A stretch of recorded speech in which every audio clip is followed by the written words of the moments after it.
Hi, I'm Chris Bryce with Superservice.com. I'm going to talk to you about how to uninstall a Windows program safely. Now, the safest way to uninstall a Windows program is to use the uninstallation software provided by Windows. Now, to access this software, you need to go to the Control Panel. After pulling up Control Panel, you'll need to go to Add Remove Programs if you're using Windows XP, or if you're using Windows Vista, you'll want to go to the link that says Uninstall a Program. Either of these links will pull up a list of the programs that are installed on your computer.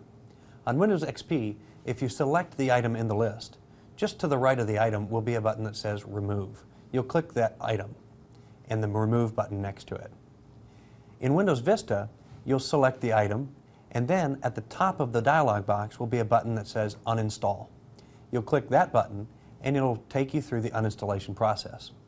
Follow the uninstallation process and the program will be safely uninstalled. That's the way to uninstall a Windows program safely.